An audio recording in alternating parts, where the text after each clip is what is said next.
नमस्कार, कक्षा 7 में आपका स्वागत है। आज हम आपकी पाठ्य पुस्तक बसंत के पाठ 2 दादी माँ पढ़ेंगे।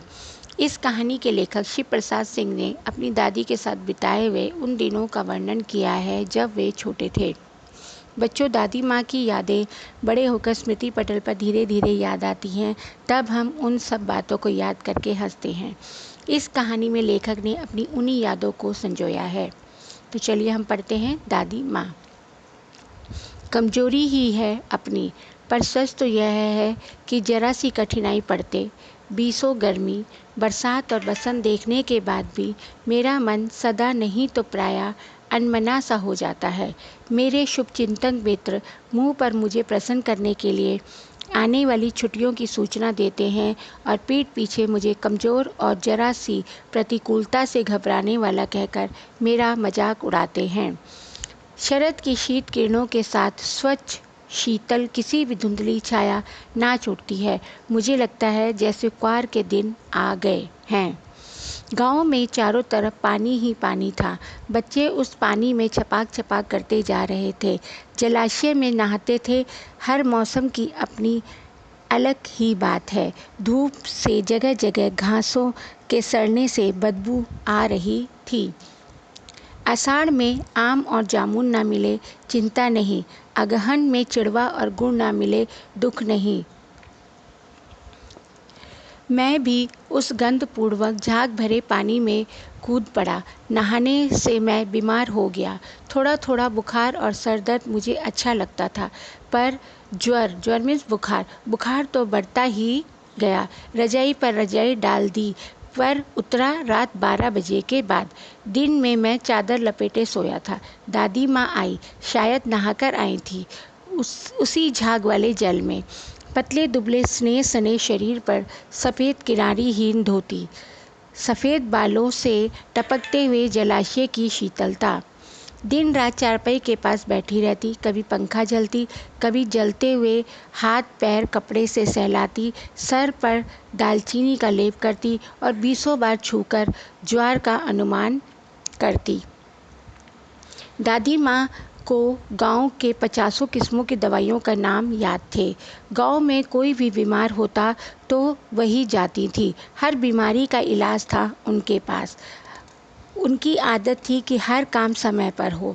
अगर कोई काम उन्हें समय पर नहीं मिलता तो वह पागल सी हो जाती थी। किशन भैया की शादी ठीक हुई मतलब तय हुई। दादी माँ के उत्साह का आनंद का क्या कहना। दिन भर गायब रहती, सारा घर जैसे उन्होंने सर पर उठा लिया। उन्हीं दिनों की बात है, एक दिन दोपहर को मैं घर लौटा। बाहरी निकसार मतलब घर के आंगन जो होता है, बाहर घर के आंगन का जो हिस्सा होता है उसे बाहरी निकसार कहते हैं।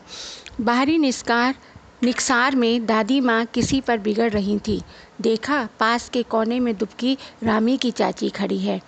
सो ना होगा धन्नो, रुपए मैं सूद के आज दे दे। तेरी आंख में तो शर्म है नहीं। मांगने के समय कैसी आई थी, पैरों पर नाक रगड़ती फिरती थी। किसी के पास एक पाई भी ना दी। अब लगी है आजकल करने, फसल मैं दूंगी। अब क्या तेरी खातिर दूसरी फसल कटेगी? दूंगी मालकिन। रामी की चाची रोती हुई दोनों हाथों से आंचल पकड़े दादी माँ के पैरों की ओर झुकी। बिटिया की शादी है, आप ना दया करोगी तो उस बेचारी का निस्तार कैसे होगा, मतलब विवाह कैसे होगा। हट, अभी नहाने जा रही हूँ। दादी माँ पीछे हट गई। जाने दो दादी, मैंने उस अप्रिय प्रसंग को हटाने की गरज से कहा। बेचारी गरीब है, दे देगी कभी। चला जा सामने से। मैं चुपचाप आंगन की ओर चल दिया। कई दिन बीत गए, मैं इस प्रसंग को एकदम भूल गया। एक दिन रास्ते में रामी की चाची मिली। मैंने पूछा, क्या बात है धन्नो चाची? वह बोली, बेटा भगवान भला करे हमारी मालकिन का, कल ही आई थी, पीछे का सभी रुपया छोड़ दिया है। ऊपर से 10 रुपये का नोट देकर बोली, देखना धन्नो, जैसे तेरी बेटी है वैसे मेरी। 10-5 के लिए हंसाई ना हो। देवता है बेटा, देवता। किशन के विवाह कि मैं बुखार की वजह से ना जा पाया। मेरा भाई राघव दालान में सो रहा था। औरतों ने उस पर आपत्ति की। दादी माँ बिगड़ी। लड़के से क्या पर्दा, लड़के और ब्रह्मा का मन एक सा होता है। मुझे भी पास ही एक चारपाई पर चादर उड़ाकर दादी माँ ने चुपके से सुला दिया था। बड़ी हंसी आ रही थी। सोचा कहीं जोर से हंस दूँ, भेद खुल जाए तो निकाल बाहर किया जाऊंगा। पर भाभी की बात पर हंसी रुक ना सकी और भांडा फोड़ हो गया। देबू की माँ ने चादर खींच ली। कहो दादी, यह कौन बच्चा सोया है? बेचारा रोता है शायद।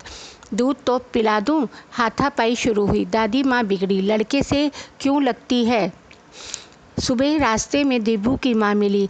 कल वाला बच्चा भाभी। मैं वहाँ से जोर से भागा और दादी माँ के पास जा खड़ा हुआ। स्नेह और ममता की मूर्ति दादी माँ की एक एक बात आज कैसी कैसी मालूम होती है।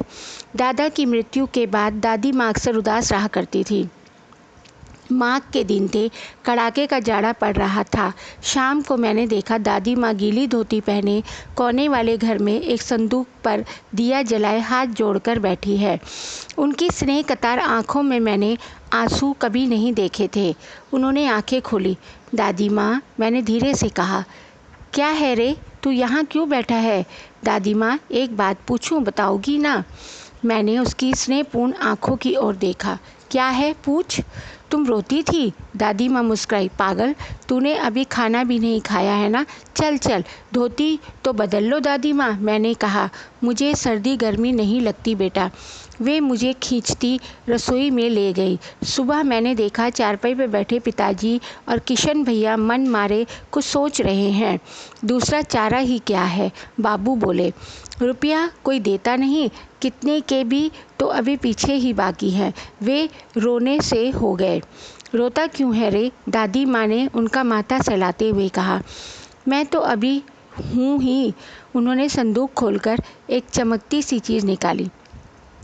तेरे दादा ने यह कंगन मुझे इसी दिन के लिए पहनाया था। उनका गला भराया। मैंने इसे पहना नहीं, इसे सहेज कर रखती आई हूँ। यह उनके वंश की निशानी है। उन्होंने आंसू पोंछकर कहा, पुराने लोग आगा पीछा सब सोच लेते थे बेटा। सचमुच मुझे दादी माँ की शामभ्रस देवी सी लगी। धुंधली छाया विलीन हो गई। मैंने देखा दिन काफ़ी चढ़ आया।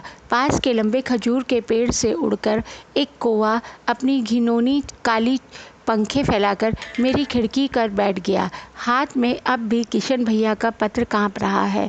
काली चींटियों सी कतारें धुंधली हो रही हैं। आंखों पर विश्वास नहीं होता। मन बार बार अपने से ही पूछ बैठता है, क्या सचमुच दादी माँ नहीं रही? तो बच्चों, यह थी शिव प्रसाद जी की कहानी दादी माँ। इसमें पुराने ज़माने के लोग जब कर्ज लिया करते थे, सूद पर पैसा ब्याज पर देते थे, तो जो लोग गरीब होते थे वो वापस नहीं कर पाते थे।